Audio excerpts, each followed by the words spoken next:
Hakim. Rabbi shrah li sadri wa yassir li amri wahlul 'uqdatam min lisani yafqahu qawli. Wasaddid lisani wahdi qalbi bi jahi nabi wa ali nabi sallallahu alaihi wasallam. Amma ba'd. Bismillahirrahmanirrahim. Qala al-musannif rahimahullahu ta'ala wa nafa'ana bihi wa bi jami'i ulumi fid dharain amin.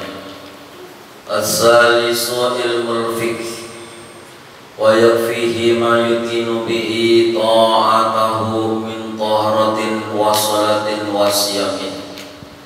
Jamaah sekalian dirahmati Allah Subhanahu wa taala, alhamdulillah kita bersyukur kehadirat Allah Subhanahu wa taala karena limpahan rahmat dan karunia-Nya kita bersama-sama kembali bersama hadir di Masjid Langgar ini. Mudah-mudahan hadir kita, duduk kita di tempat ini semuanya menjadi amal soleh yang mendatangkan rahmat dan barokah serta ridho dari Allah Subhanahu wa taala.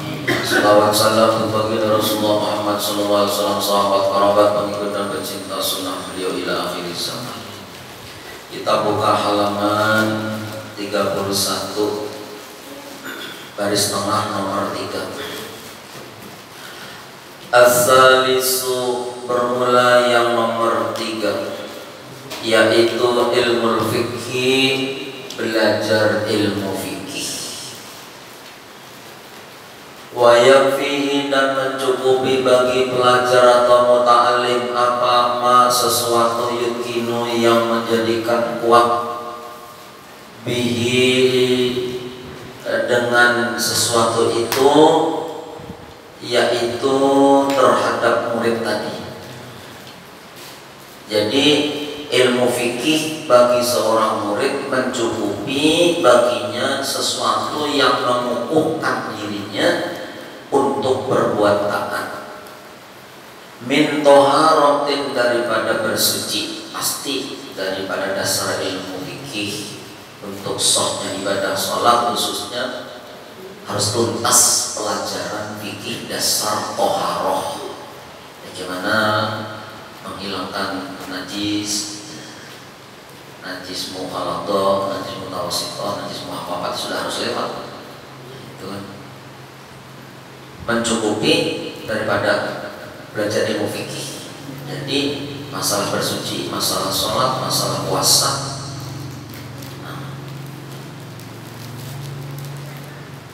supaya ibadah-ibadah yang lain, termasuk di situ kita memandikan jenazah dan sebagainya.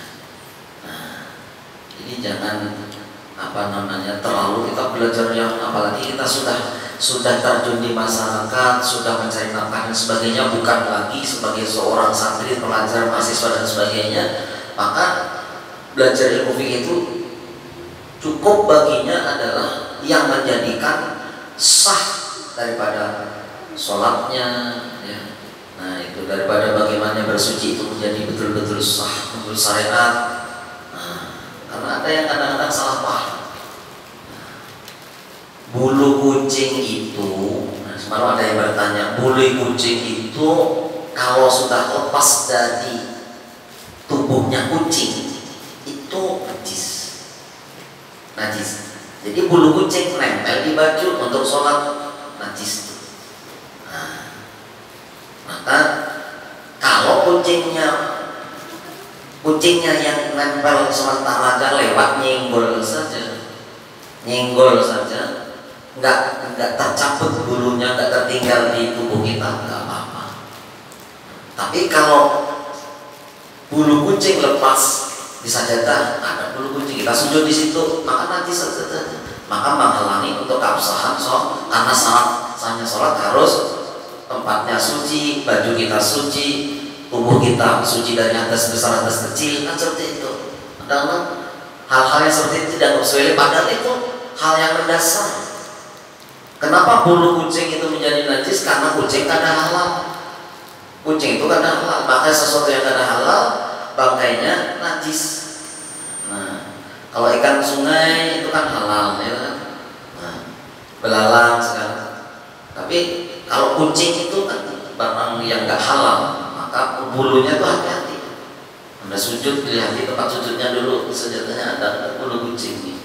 Nah itu kan hal-hal yang mendasar, masalah toharoh, masalah bersuci. Sama kita sering bagi kalau di pengajian ibu-ibu itu, ibu-ibu itu kadang-kadang batal ke WC situ. WC itu kita sediakan sandal berapa, kloset sandal habis, hilang sandal di situ. Nah, sering kita wanti-wanti karena tanggung jawab kita. Kalau sampai ke WC situ, ibu-ibu tolong selawarnya dilepas total, jangan cuma dilului ke bawah aja, dipelorot ke bawah, lalu dia nongkrong di atas kloset. Yakin percikan-percikan dari kencingnya itu kena selawarnya itu, maka dipakai lagi, haram sholatnya. Kenapa? Karena yang dipakai sangat najis. Itu hal-hal yang mendasar sebetulnya. Nah, kalau sampai sebagai seorang suami wajib itu, kalau istrinya nggak ikut pengajian, nggak ngerti soal itu, sampai yang mengerti wajib, dek kalau ke WC jangan cuma dipelorot langsung terus wudu, pakaian yang dibawa ke WC langsung dipakai lagi, langsung berwudu, maka itu najis, maka sebaliknya menjadi hukum haram. Tidak bukan menjadi dekat dengan Allah, maka haramannya menjauhkan diri kita kepada Allah Subhanahu wa Ta'ala. Nah, itu hal-hal yang mendasar seperti itu harus tuntas dulu. Belum lagi hal-hal yang besar, hukum-hukum yang lain, hukum faraid, hukum bagi waris, hukum ini dan sebagainya. Itu asal ada satu saja yang mengerti, sekampungan atau sealangkara ini ada satu yang mengerti, sudah, yang lain kan wajib lagi kita membagi sana. Tapi hal-hal yang mendasar seperti thaharah, istinja, bab sholat, nah itu kita wajib belajarnya.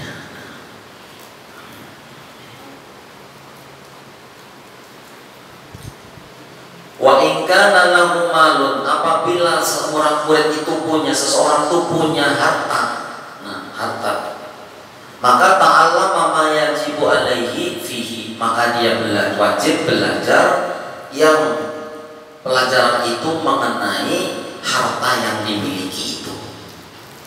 Wajib mengerti satu nisabnya berapa, satu haul wajib zakat yang dikeluarkan berapa, sekian persen, jumlahnya berapa, nisabnya berapa kali lipat nisab. Itu wajib belajar itu. Anda pedagang harus tahu kayak apa ini hitungan zakatnya, jangan tahu labanya aja, ujungannya berapa, ini bilanya ada berujung, ada tapi ada labanya, sakit hati, bagaimana modal sekian kok dapatnya sekian, tapi begitu dia hasil sukses dia tidak mengeluarkan kewajiban untuk zakat, itu dosa. Kebanyakan orang kan belajar manajemen belanja, keluar masuk duit dan sebagainya, tapi masalah yang wajib yang menjadikan harta kita berkah tidak dilajari. Belajar itu. Berdagang itu bagus, tapi mana berdagang, belajarlah fikih dagang kayak apa. Wala yudimu ala amrin hatta ya'lama, dan janganlah engkau melanjutkan belajar sesuatu perkara hatta ya'lama, sehingga mengetahui hukmallahi ta'ala bihi, mengetahui hukum-hukum Allah di dalam sesuatu yang mau kita terjun di situ. Jangan langsung kita berusaha ini tanpa tahu ilmunya, dan kita aja ilmu yang zahir supaya beruntung, kita ambil sekian, jualnya sekian, nanti ujungnya sekian, kalau jual partai sekian, kalau jual rinci ecer sekian. Nah itu berhemat benar belajar, tapi begitu hal-hal yang wajib menurut agama kadang-kadang ada belajar. Nah itu yang nomor 3. Jadi belajar ilmu fikih yang mencukupi baginya itu untuk menjalankan ketaatan kepada Allah, seperti hanya toharoh, sholat dan puasa dan lain-lain sebagainya. Orang ada umroh manasik umroh, hendak ngaji manasik ngaji. Nah ada orang meninggal fardu kifayah, kayak apa fardu kifayah, niatnya kayak apa, mewudhui, mensucikan itu kayak apa, hal-hal yang berkaitan dengan kifayah itu kayak apa dan sebagainya. Nah itu. Lalu yang nomor 4, al ilmu rabi, bermula pula ilmu yang keempat, ilmu ahwali wal maqamat, yaitu ilmu ahwal, tingkah laku, wal maqamat, dan beberapa maqam derajat kedudukan, wa mukhati'in nufusi, dan beberapa bujuk rayunya nafsu, wa maqayidiha, dan terik-teriknya godaan nafsu, wa ma yajri majrodalik, dan sesuatu yang berjalan atas beberapa yang disebutkan tadi, awal maqamat, muhaidun nafsi, dan sebagainya. Wa qad dzakara dzalika kullahu al-Imam al-Ghazali, dan betul-betul sudah menuturkan, menyebutkan yang hal tentang ilmu ahwal, ilmu maqamat, yaitu Imam Ghazali fi Bidayatil Hidayati, di dalam kitab Bidayatul Hidayah yang sempat kita pelajari semalam. Kalau di sana maqam manusia itu ada kedudukan seperti binatang, binatang buas. Pelajaran yang Bidayatul Hidayah, manusia itu ada yang bersifat seperti binatang buas, menakutkan, merugikan, jangan didekati, ada yang itu. Ada manusia yang kaya jamidan, seperti benda-benda mati, memberi manfaat kada, merugikan orang lain kada juga. Ada itu sudah dibahas. Ada manusia itu kal malaikah, seperti malaikat, perhatiannya memikirkan orang lain, menyenangkan hati orang lain, membantu orang lain, menjenguk orang yang sakit, dan sebagainya. Itu jenis maqam kedudukan manusia sudah dibahas malam di dalam kitab Bidayatul Hidayah. Kayak apa kita kedudukan seseorang itu di sisi Allah, ibadahnya kayak apa? Ada yang ibadah mengharap surga neraka, ada yang ibadah karena takut azabnya Allah, ada yang beribadah karena mahabbah kepada Allah, ada yang beribadah karena tidak mengharap sesuatu, hanya karena Allah. Sudah dibahas. Karena Allah itu menilai. Al-Maliku yufarriqu baina man khadamatuhu lil jannah. Ada, Allah itu menilai orang yang beribadah itu, ada yang beribadah menghadap Allah, berkhidmat kepada Allah, ada yang karena mengharap surga, ada yang hanya karena takut neraka, ada yang kepingin mengharapkan kemuliaan, beribadah terus supaya menjadi orang yang berkeramat, bisa ini, bisa itu. Ada yang mengharapkan cintanya Allah kepadanya, ada yang beribadah atau berkhidmat kepada Allah karena semata-mata Allah saja yang dipandang, kadang mengharap apa lagi. Itu maqamat itu sudah kita lewati semalam pelajaran di dalam Bidayatul Hidayah. Masih ingat hanya belajar kitab ini hanya tamat sekali, jangankan ingat, paham aja kadang-kadang belum, tamat sekali. Makanya orang membaca Ihya Ulumuddin itu sekali belum paham, isi kitabnya aja belum penuh makna. 2 kali mulai memaham, 3 kali hanya betul-betul paham dan bisa mulai mengamalkan.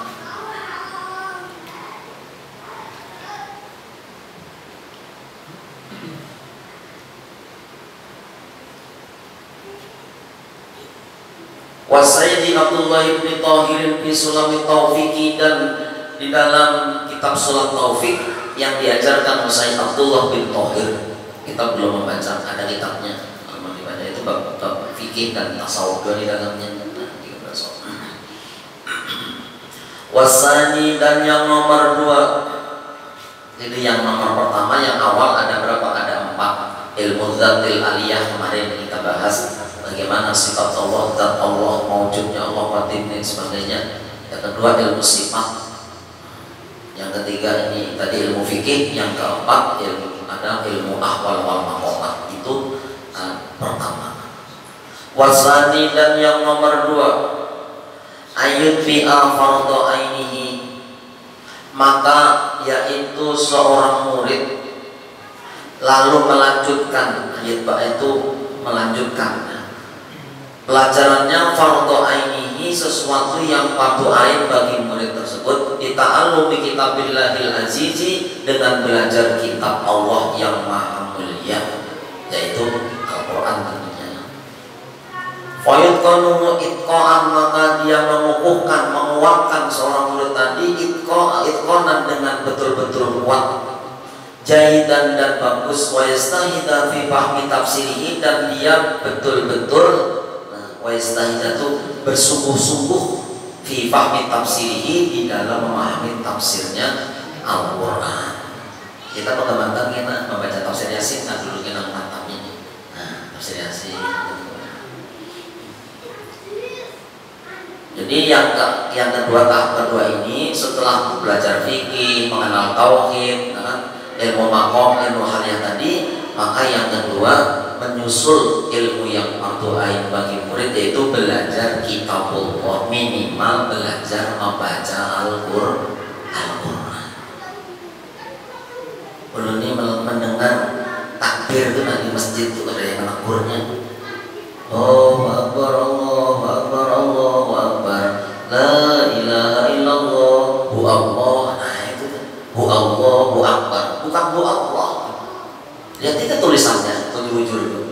La ilaha illallah, hu wallah. Jadi la illallahu baru wallahu. Bukan huwa tu huwa hak bergandengan dengan mau, ada. La ilaha illallah, kan itu sambungannya wallahu akbar. Jadi jangan la ilaha illallah hu Allah. Maka menjadi imam juga di situ hu Allah. Jadi hu Allah. La ilaha illallah hu Allahu akbar. Allahu akbar walillahil hamd. Walillah ilham. Rabbana di situ. Maka live juga, Facebook juga, kedengaran. Ini saat kita kadang menegur di mana. Nah, ini belajar itu, belajar segala aman, tuh yang masih telinga ini mendengar masih belum. Bilanya Allahu Akbar, Allahu Akbar, asyhadu an la ilaha illallah. Kalau mau lanjut, asyhadu an la ilaha illallah. Hu ashadu anna, jangan Allah huwa aswa itu ada. Dipikir, kita pikir komat itu wawunya nggak ada. Jadi asyhadu an la illallah wa ashadu anna wa nggak ada.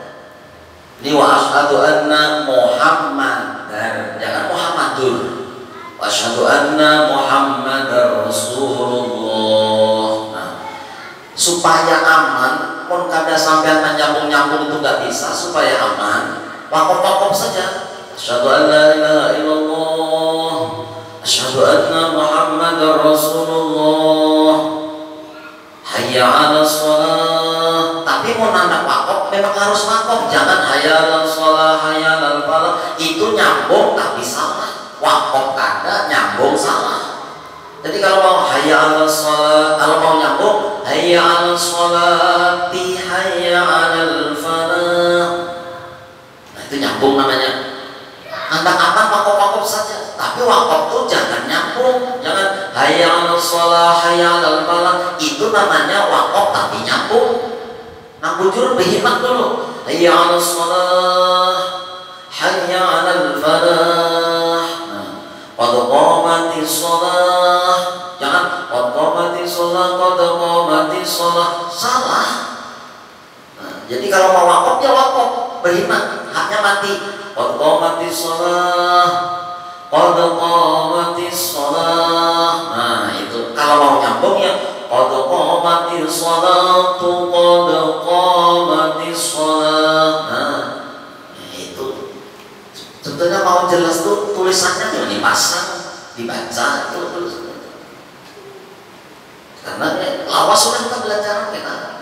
Ada di jauh hari dari takbir itu salah. Itu masjid makam jalan itu kurang lebih. Masjid ini tempat praktek sudah, bukan tempat belajar. Masjid ini tempat praktek sudah.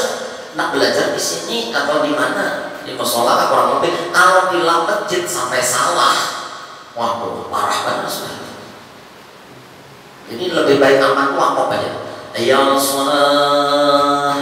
Nah, Wakaf itu berhenti dan bernapas. Hayyal falah, qad qamatis shalah, qad qamatis shalah.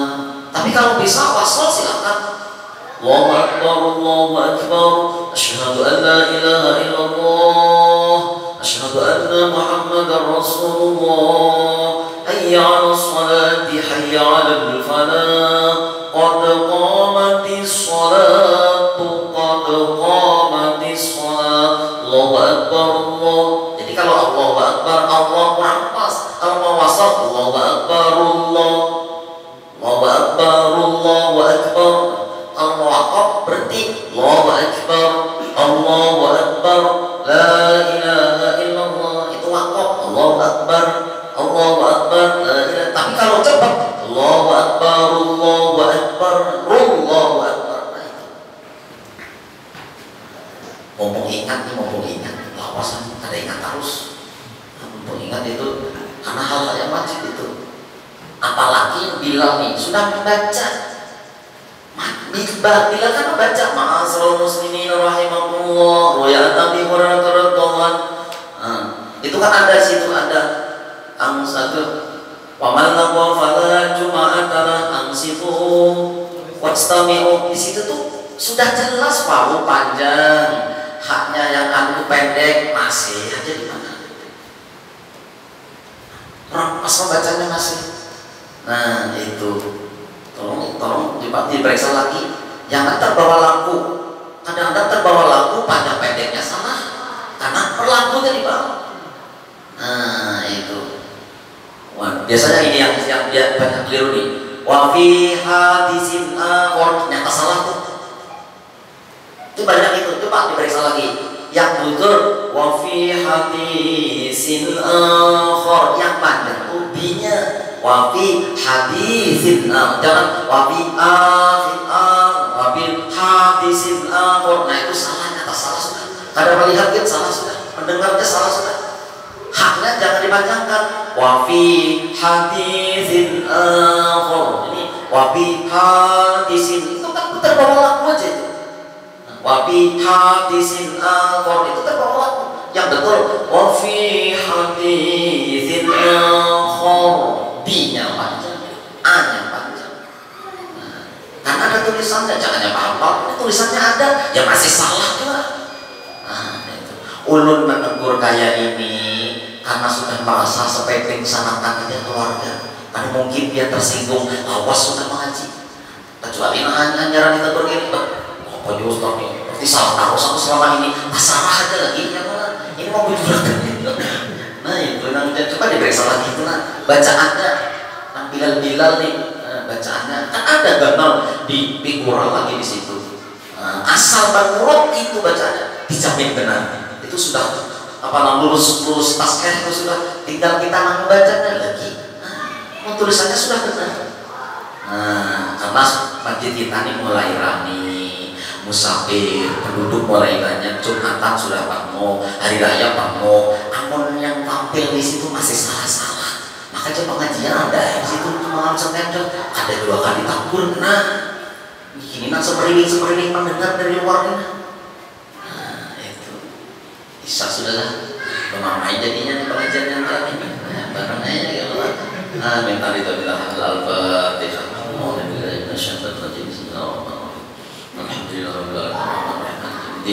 Ya Allah, ya Allah, saya terus di semoga nanti nanti bermakbul dan makbulin amin. Amin amin ya Allah ya Rabbal alamin. Bismillahirrahmanirrahim. Alhamdulillah wassalatu wa barik ala sayyidina Muhammad wa ala alihi washabbihi ajma'in. Allahumma jama'na hadi jama'an marhumah wa jama'an jama'an mubarakah wa tafarraqna ma'suma ya arhamar rahimin alim ma yanfa'una wa alimna wa ja'alna wa sallallahu alaihi wa sallam ajma'in. Sallallahu alaihi Muhammad wa sallam. Alhamdulillahirabbil alamin. Tabarakallahu minkum minna wa minkum taqabbal ya karim. Alhamdulillah.